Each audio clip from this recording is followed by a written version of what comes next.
안녕하세요. 저는 30대 초반 서울에 살고 있는 평범한 회사원입니다.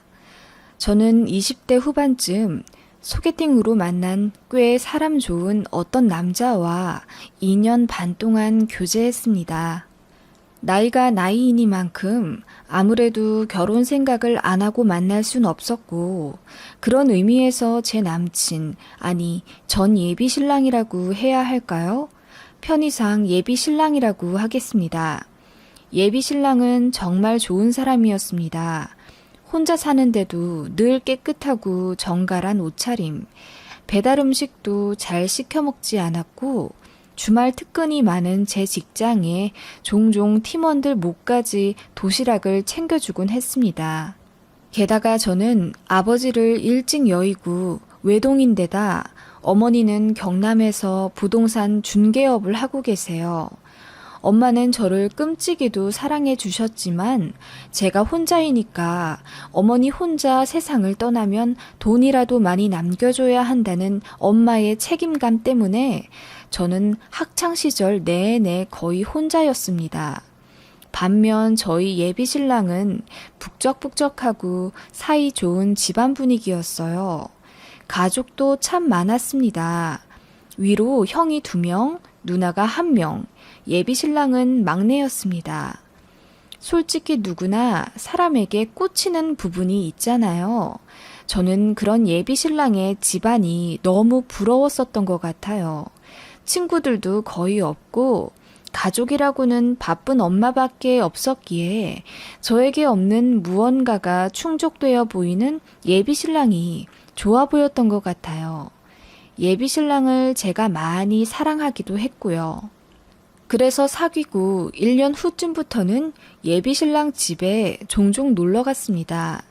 예비 신랑 집은 대대로 주류 사업을 하시기 때문에 예비 신랑의 어머니, 형들 모두 아버님과 같이 일을 하고 있었고, 예비 신랑의 하나밖에 없는 누나는 대학 졸업하시고 잠깐 회사 다니다가 쉬고 있었어요. 쇼핑몰을 하나 낼 거라고 하던데 사실상 3년째 백수였습니다. 예비 신랑 집은 경기도 가평 쪽이었고 드라이브 겸 남양주 쪽에 자주 갈 때 종종 가평까지 찍고 오곤 했습니다. 그렇게 예비 신랑네 가족들이랑 안면을 트게 되었고 결혼 얘기가 나온 이후에도 자연스럽게 소통하게 되었어요. 예비 신랑 부모님은 정말 자상하셨고 제 기분 한번 상하게 하는 묘한 언행을 하신 적이 한 번도 없었습니다. 예비 신랑 형들도 무뚝뚝하긴 하지만 막내 남동생 배필이라고 해서인지 일부러 말투를 부드럽게 노력하시고 저를 아껴주셨어요. 그래서 그 집에 가면 저는 묘하게 그 집에 새로운 가족이 된 듯 하면서 포근함을 느꼈습니다. 다만 약간의 쎄함이 있었어요. 그건 바로 예비 신랑의 누나였죠. 그 이야기를 슬슬 풀어볼게요. 저희가 교제 1년 반쯤 이후 예비 신랑으로부터 정식 프로포즈를 받았어요.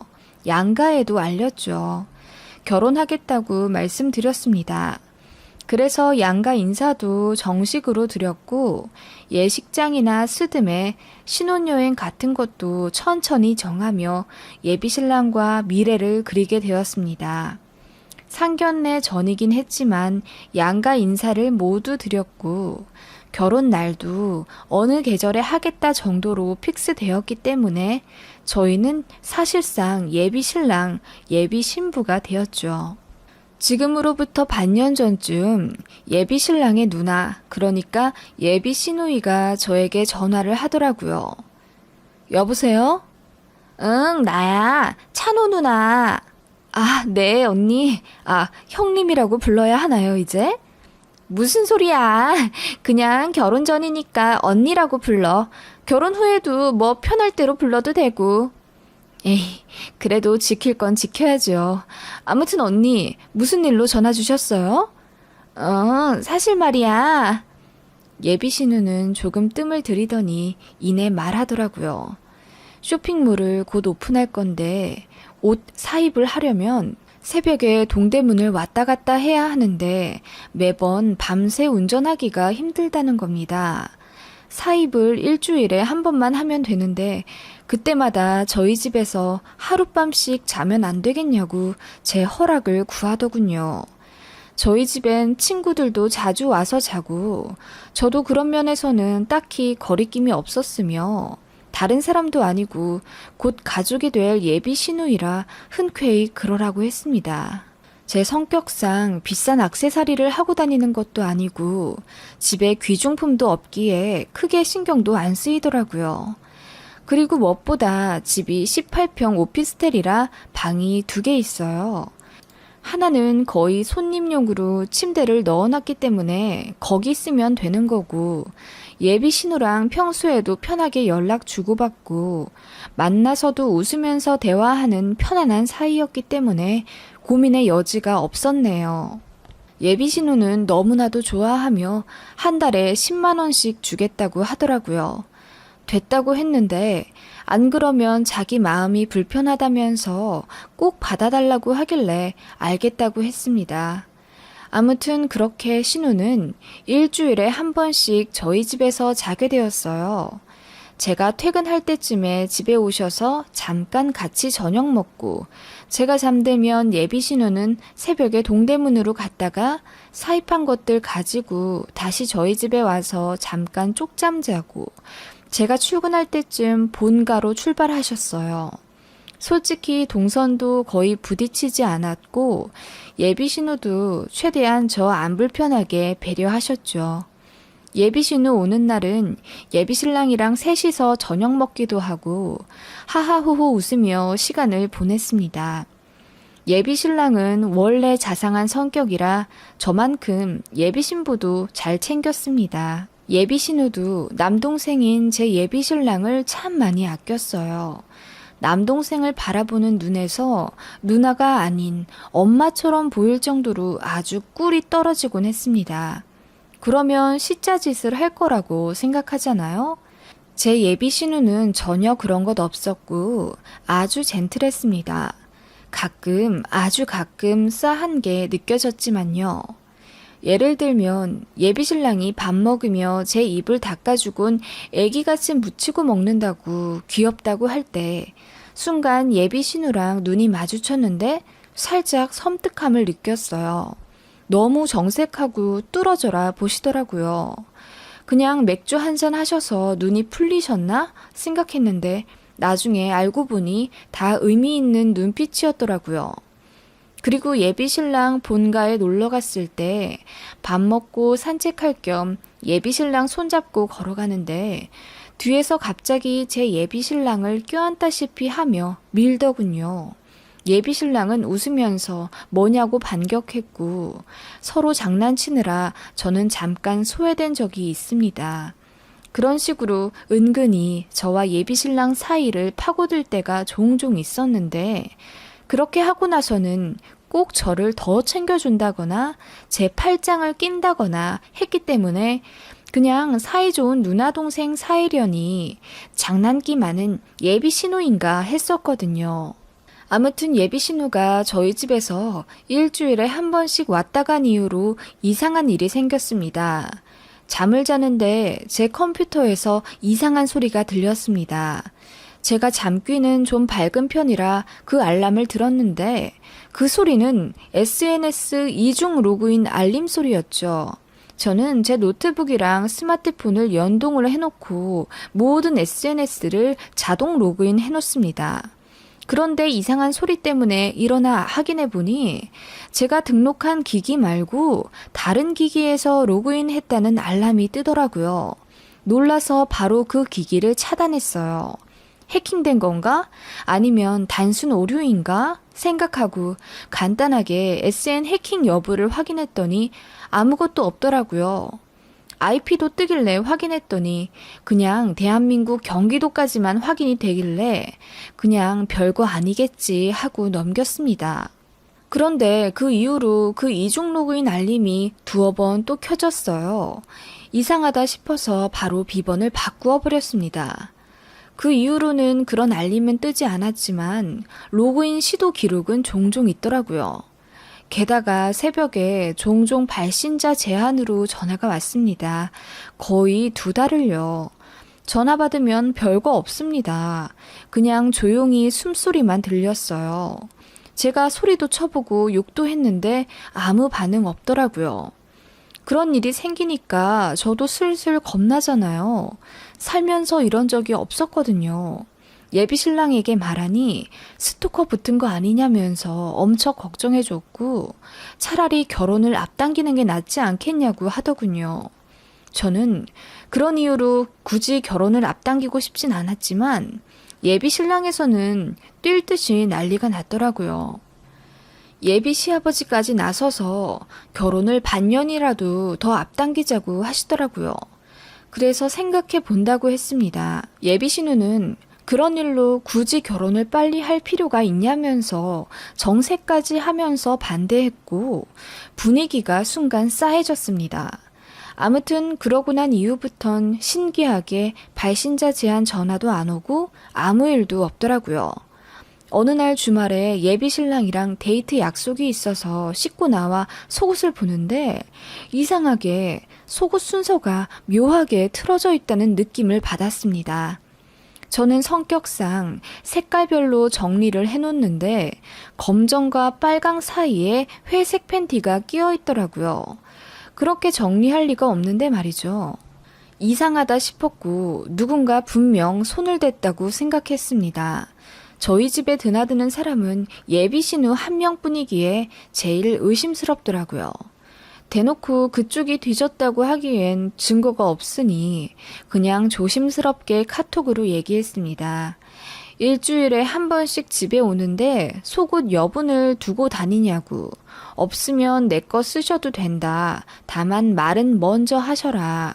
이모티콘까지 섞어가며 좋게 말했는데 예비 신우가 답장으로 자기는 절대 남의 옷장 안 만진다. 남의 속옷도 안 입으니 후이는 고맙게 생각한다. 신경 쓰지 말라고 답장이 왔습니다. 그 카톡을 받으니 더욱 의문이 가득해지더군요. 그렇다면 제 옷장은 누가 만진 걸까 싶었고 그동안 발신 제한 번호며 이중 로그인 알림이며 이상했던 것들이 엮여지며 걱정이 들더군요. 3개월 정도 그렇게 이상한 일들이 생겼고 저는 주기적으로 현관 비밀번호도 바꾸었고 제 차 블랙박스도 열심히 확인했지만 별다른 단서는 얻지 못했습니다. 그러던 어느 날 제 문 앞에 이상한 택배가 하나 와 있었어요. 저는 웬만한 택배는 다 회사 사무실로 받고 있고 집에서 받는 건 휴지나 생수 같은 생필품인데 그런 택배가 제 집 앞에 와 있으니 당연히 제 물건이 아니라고 생각했습니다. 그런데 자세히 보니 택배 운송장도 아니었고 그냥 A4 용지에 출력한 거였더라고요. 소름 돋는 건 제 집 주소와 전화번호, 제 이름 정확하게 써져서 제 앞으로 온 거였더라고요. 너무 놀랐지만 일단 보자 싶어서 열어봤습니다. 그랬더니 안에 남자 속옷이 있더라고요. 깜짝 놀라서 소리를 지르며 뒤로 나뒹굴었습니다. 바로 경찰에 신고를 했는데 경찰서에서 2분 오시더니 오피스텔 CCTV 확인하고 오시더라고요. 그랬더니 어떤 사람이 집 앞에 놓고 가긴 했는데 얼굴도 안 나왔고 장갑 끼고 있어서 지문도 채취가 안 될 거라고 보아하니 쓰던 팬티도 아니고 새 팬티인데 누가 선물한 거 아니겠냐며 저보고 그냥 한 번만 넘기라더군요. 이런 일로 CCTV 동선까지 확인하려면 인력이 너무 낭비된다면서 아무 일도 벌어진 게 아니고 이 정도면 추적 보류해야 한다면서 순찰을 더 강화하겠다는 말만 하고 더 해줄 수 있는 일이 없다며 돌아가더군요. 너무 황당했어요. 예비 신랑이 급하게 달려와서 그 자리에서 택배 버리고 저를 위로해 주었습니다. 그러면서 예비 신랑이 집에 들어와서 같이 살겠다고 하길래 결혼까지는 시간이 좀 남았지만 그렇다고 예비 신랑이랑 벌써 같이 살고 싶진 않았고 정말 고민이 많이 되더군요. 일단 생각해 본다고 했고 그 다음날 예비 신우가 집에 왔어요. 제 얘기를 듣고 처음에 걱정하더니 혹시 다른 남자가 정리 안 된 건 아니냐고 조심스레 묻더군요. 어머 언니, 무슨 말씀이세요? 저 찬호 만나기 전에 1년 동안 솔로였고 찬호 만나면서도 일편단심이었어요. 저 그런 사람 아니에요. 제가 정색하며 대답하자 예비 신우가 웃으면서 그냥 한 말이라고 하는데 저는 기분이 상할 대로 상했습니다. 가뜩이나 이상한 일에 심적으로 힘든데 예비 신우까지 저를 양다리 취급하니까요.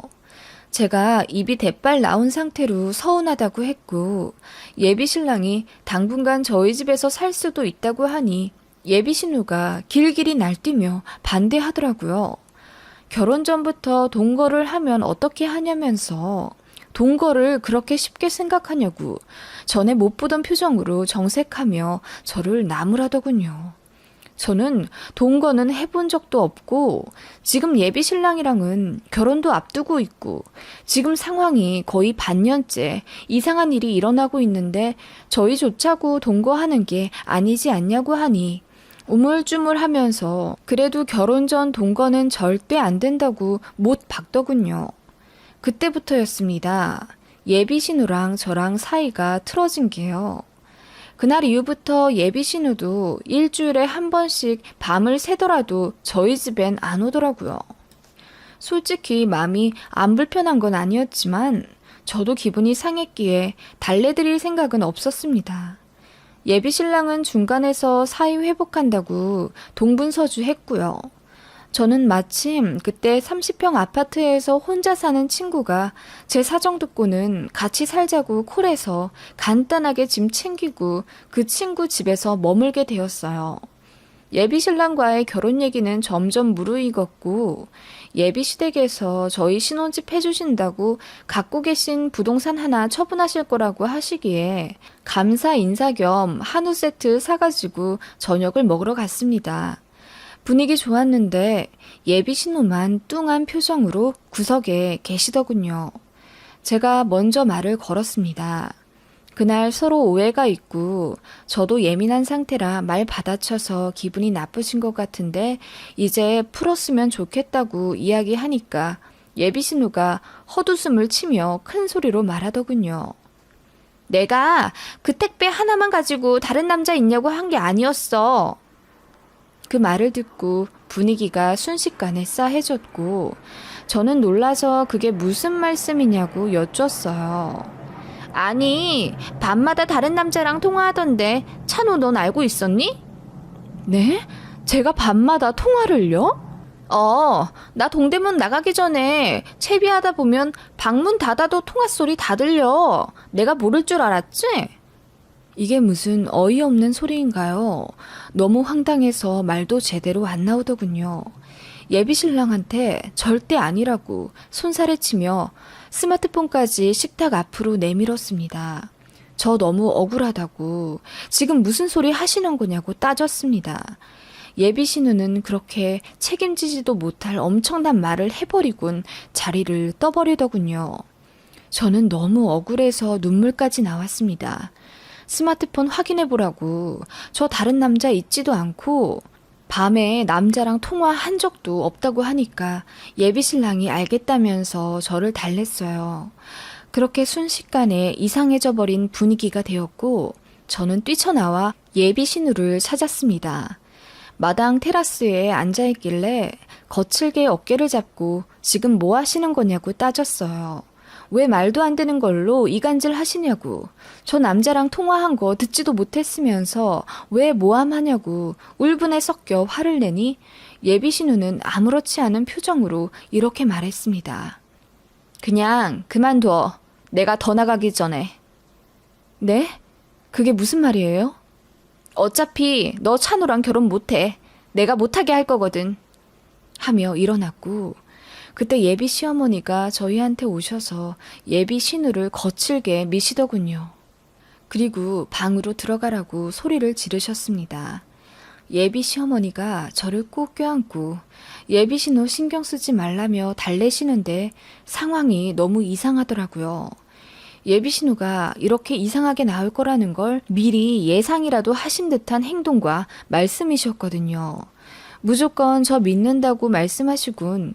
시간이 늦었으니 이제 서울 돌아가 보라고 하셔서 저도 그냥 알겠다고 하고 예비 신랑이랑 차 타고 집에 왔습니다.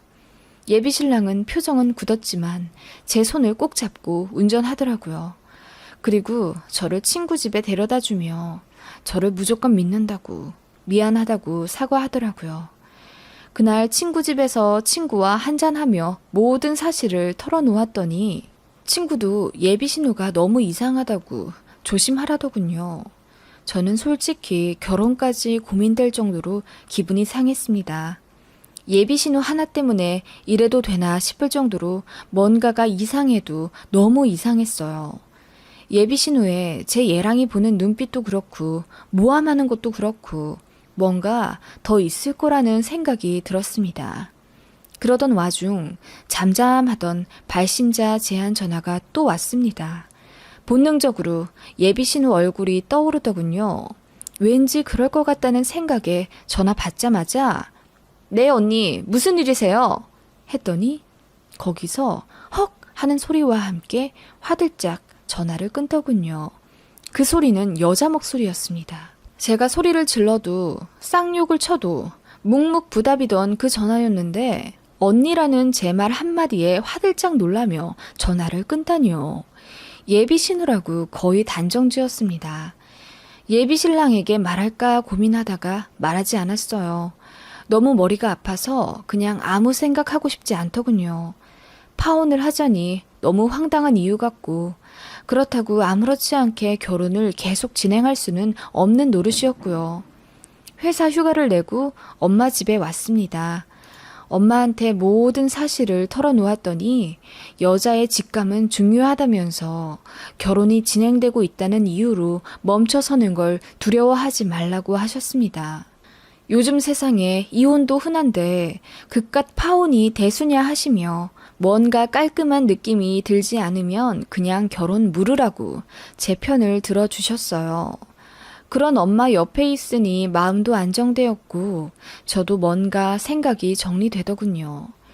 예비 신랑은 일단 잘못이 없으니 결혼을 조금 미루며 천천히 생각해 보기로 했습니다.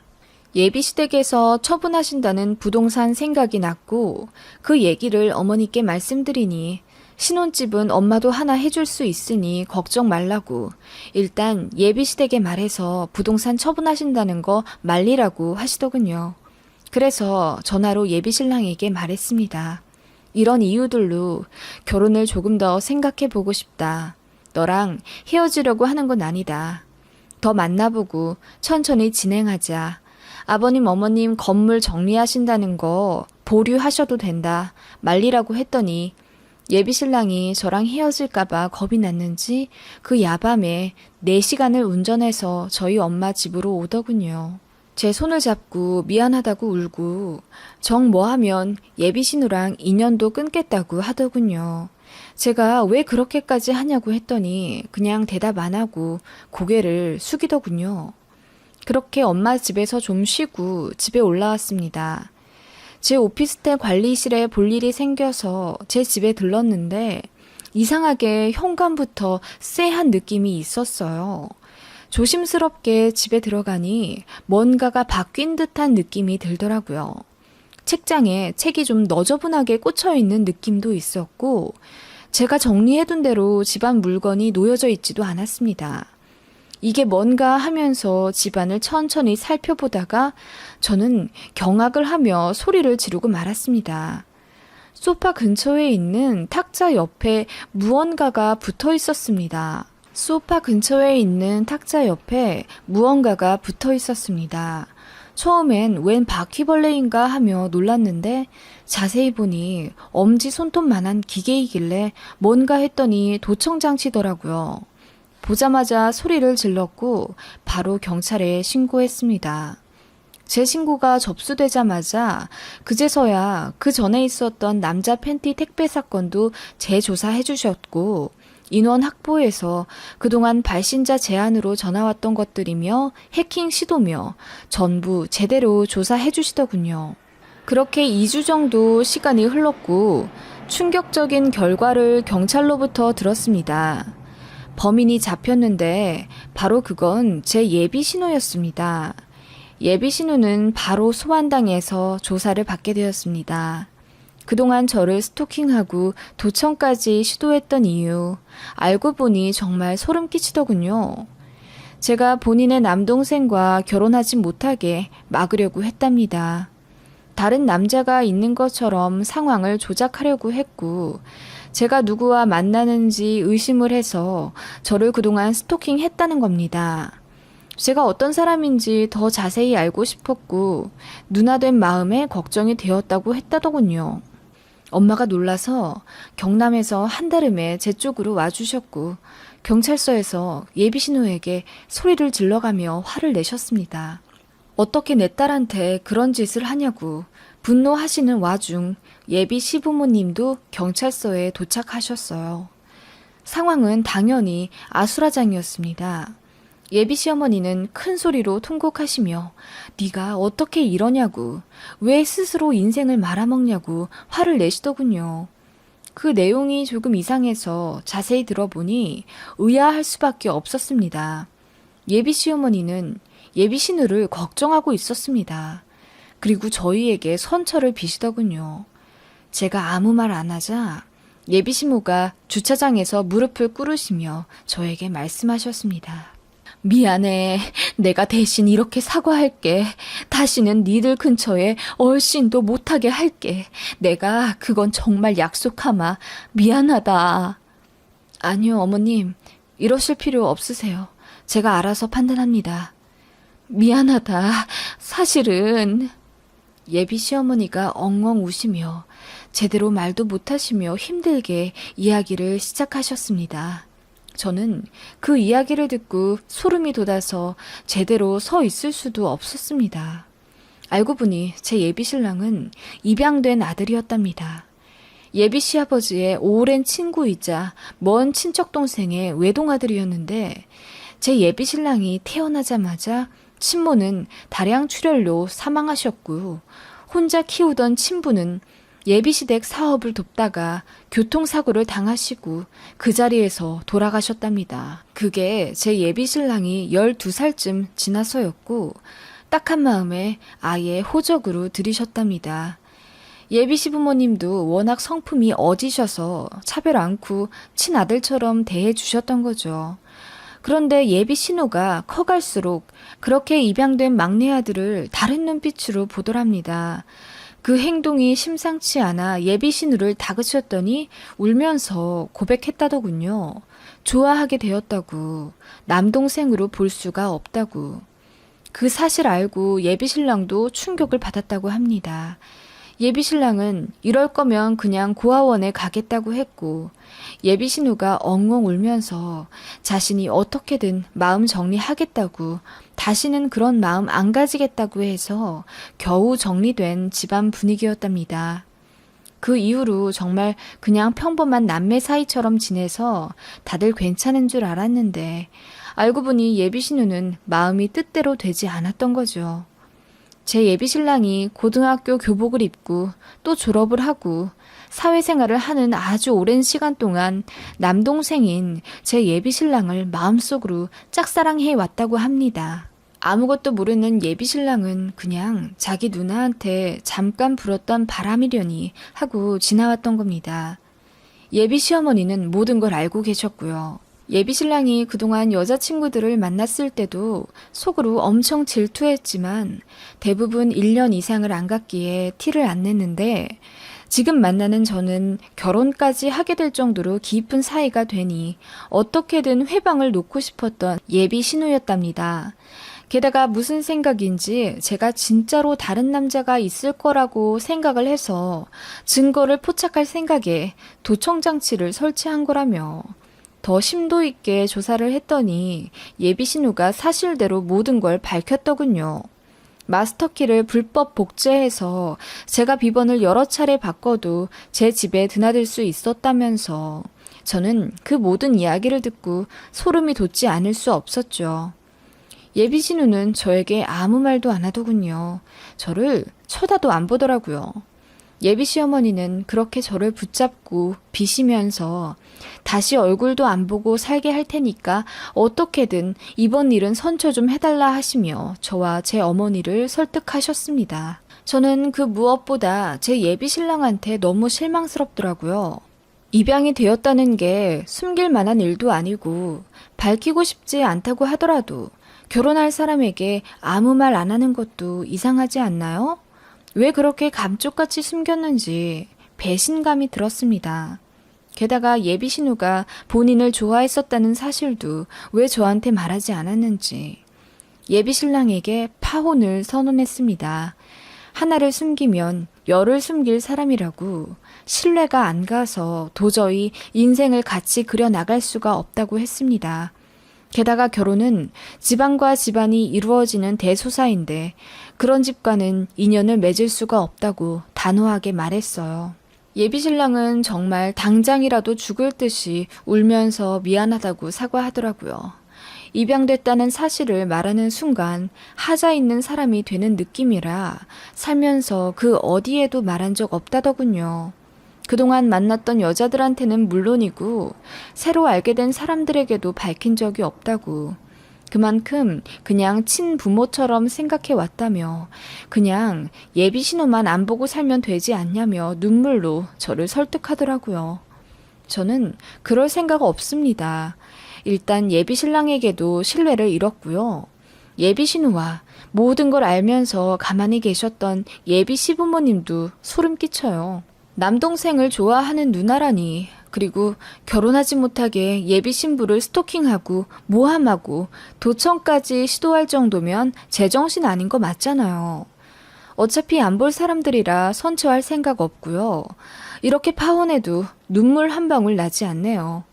여러분은 어떻게 생각하시나요?